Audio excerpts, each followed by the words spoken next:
Welcome to my channel, Glecious TV. Okay guys, ngayon pong araw na to ay tayo ay harvest na mustasang pampano gamit po yung ating bilaong yon.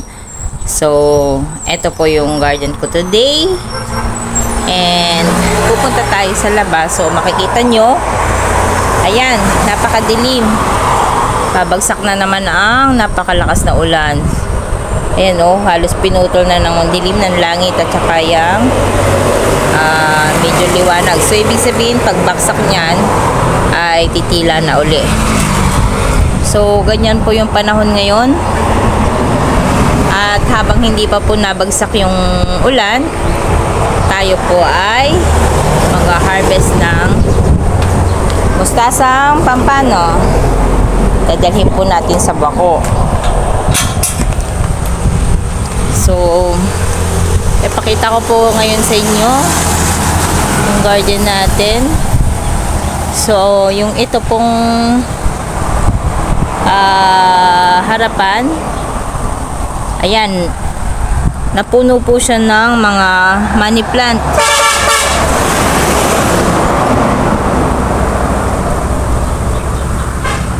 Ang dami.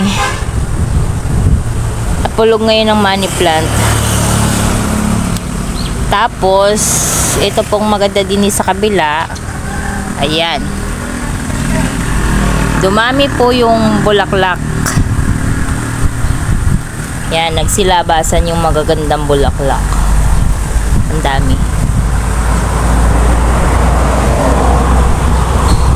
Lumaki na po siya. Dami oh.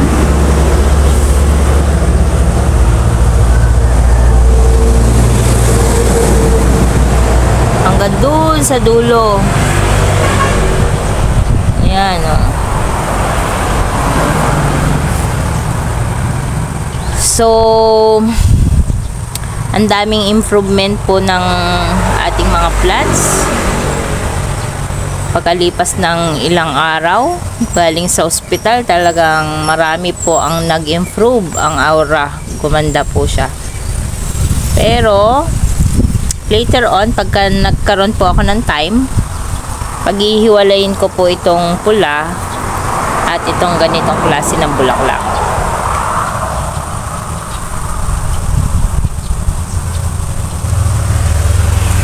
Ayan. Gagawa ako ng landscape na magkabukod ito at ito at saka itong mga photos.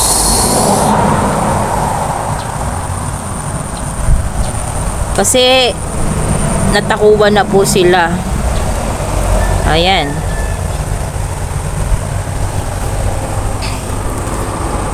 So, pupunta na po tayo dun sa garden natin dun sa labas. Kasi kukuhanin na po natin yung mustasang pampano. Dahil malalaki na po sila. So, nasa kabilang bakod lang po. Okay?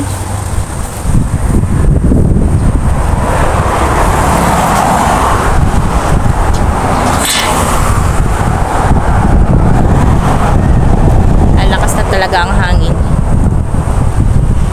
So meaning parating na yung malakas na ulan. Kailangan nating bilis-bilisan.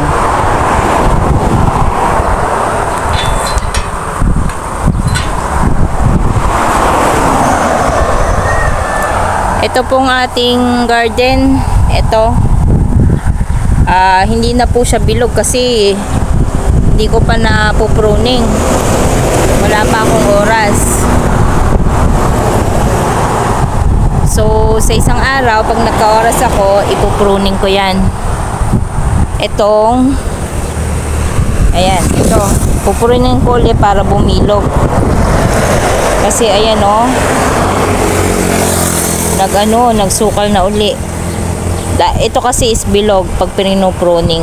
Eh, nawala na yung kanyang circle na aura dahil nga napabayaan ko dahil ng pag-aasikaso na sa inay, dahil na stroke. So, tiis-tiis muna sa ganitong klase ng aura. Pero, maganda pa rin naman. Blooming pa rin ang mga halaman ko at patuloy na gumaganda ang mga bulaklak nila. Oh. Ang dami ng bulaklak.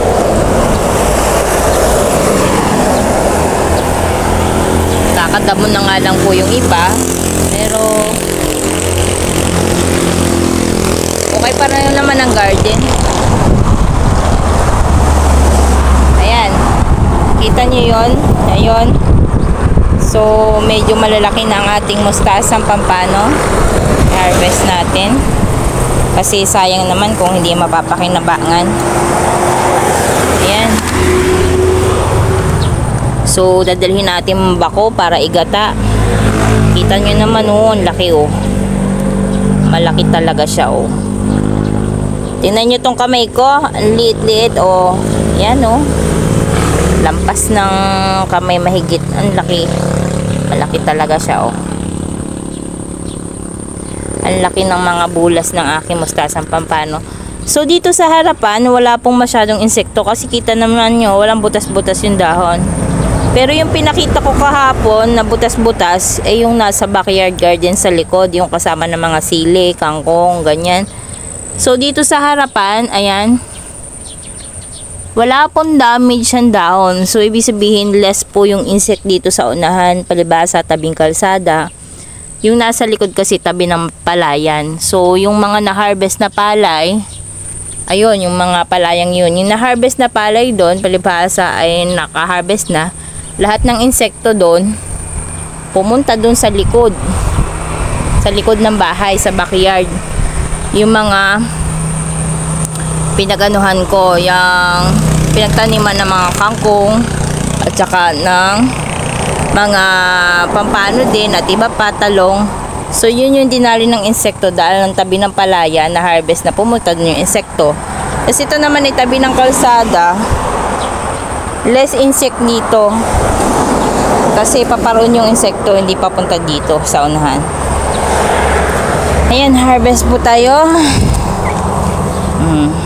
Laki ito ang bilao natin, alam na pagkakalaki ng ating bilao. Yan yun naman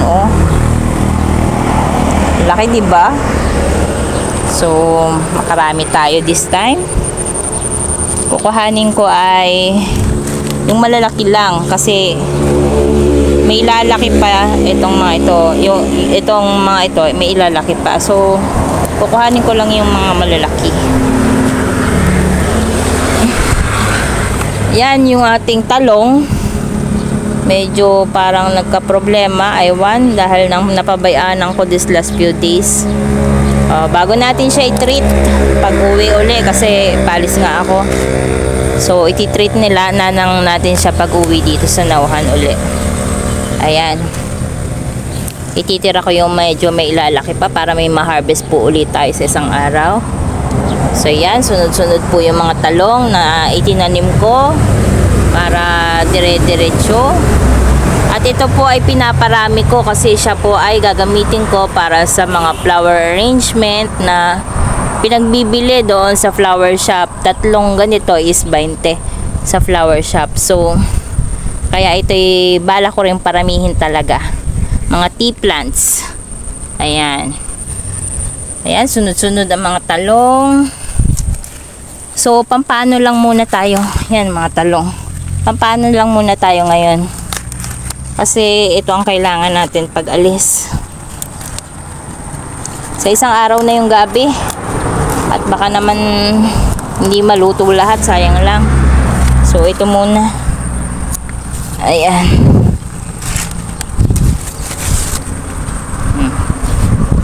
Nakakarami tayo. Ang dami Iba talaga kapag may natatanim kada araw na kahit man lang isang buto. May naaasahan tayo na pagkain. Kasi pag meron kang natatanim kada araw na isang buto, kung talagang ikay walang time at lagi ka nagtatrabaho sa company o malaking bagay na may isang piraso ka ng puno nito malaking tulong na sa iyo para makakain ka ng libre. Ang kagandahan pa, sariling tanim, menos gastos, plus hindi ka nakaasa sa mga chemicals na mga pagkain. Ang daming may sakit ngayon, lalo na sa ospital nang pumunta kami. Grabe. Laging punuan ang mga room. As in talagang wala nang bakante ang mga ospital. Puro may stroke, puro may ano, etc. Ang daming sakit. Kaya talagang mga tao ngayon, pag dependent na lang sa mga pagkain na nabibili, ay awan. Walang mangyayari. Ang pinagtatrabaho nyo, mapupunta lang dun sa pambayad sa ospital, sa mga sakit. Kaya hanggat maaari, kung kayo may kaunting oras, kahit 30 minutes, magtanim ng 1 perasong gulay kada araw. Malaking bagay po. Hindi yung asa na sa mga nabibiling, kung nagtitipid kayo, noodles at saka yung canned goods.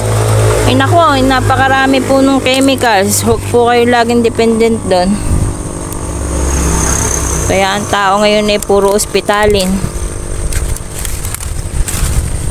Buti kung maganda ang buhay natin. Pataas na pataas po ang inflation. Pag hindi nyo nilabasan na ng inflation, siguradong butas na butas ang inyong bulsa sa kabibili ng mga lahat ng mga nagtataas ang presyo ng pagkain. Lahat na lang po kasi nagtaas. Wala nang bumaba. Yan o, madami-dami na. Dami.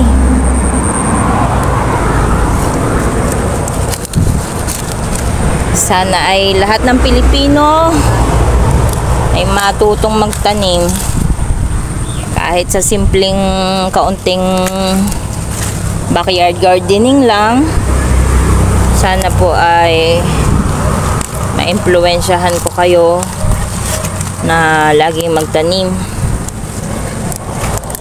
At dahil marami rin po tayong mga kaibigan na talagang nagtatanim din, at na-inspire din po ako sa kanila, at sana ma-inspired ko din po kayo. Ayan, ang dami na. Ay, kakatuwa. So mayroon pa po din yung talong, oh. Kuhanin ko na rin. Ay, shoot. Ayan, may pamprito tayo, 1 peraso. Diba? Dami. Tapos ito, mga sobrang kulang na, kaya tinapon ko na. So, yun lang po guys. At napakarami po nito, 1 bilao. So, sapat na po ito sa aming pangkain na panggawa na atsarang mustasang pampano at panggata.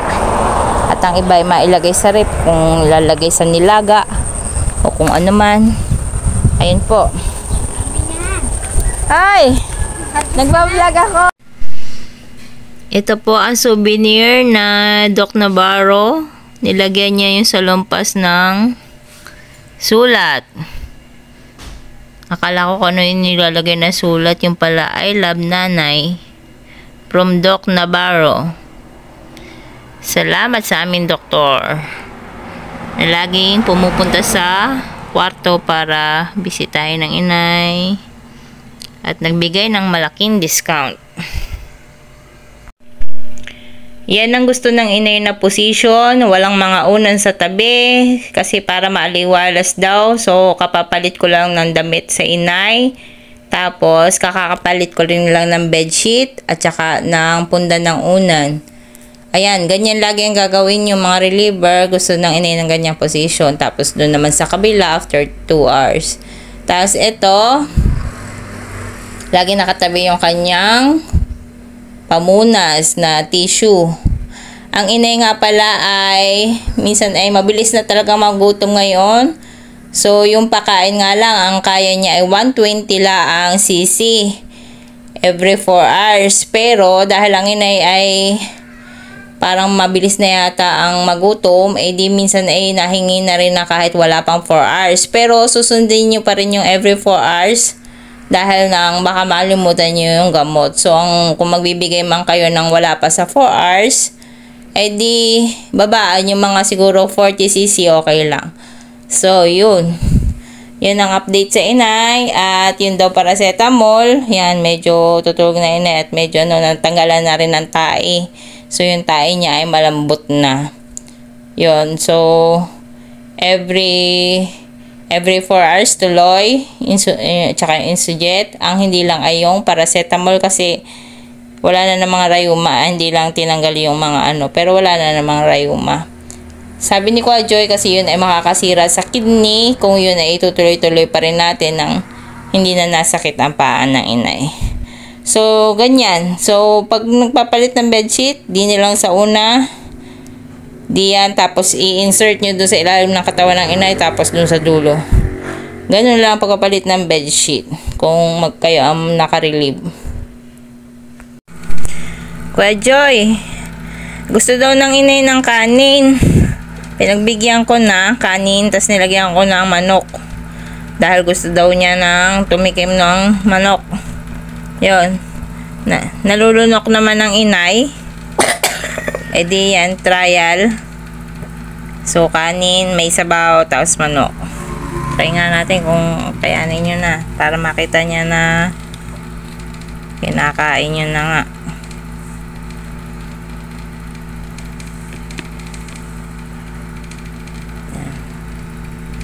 Kaunti.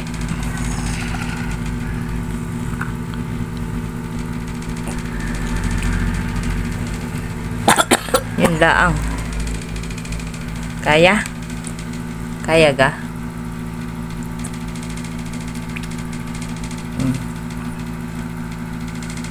Ayas?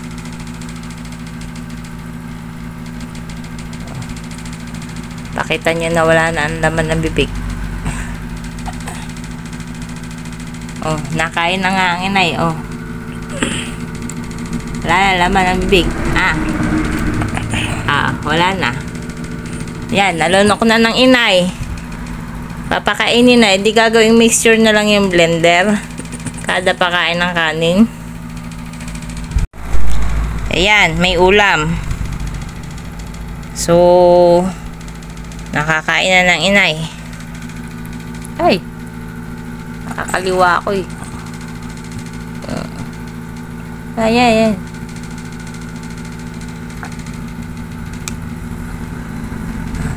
Nakakain na, oh. Ang takaw na lang inay. Nahingi na ng kanin. Ay, wala pa namang oras ng pagkain. Dapat pang alas 6. Ay, alas 4 ay gusto nang kumain. Ay, di, ang monitor ng gamot na lang ang monitoring ng every 4 hours. Para hindi makalimutan. Dahil sumasalam na sa pagkain ng inay, minsan nahingi na kahit wala pa sa oras.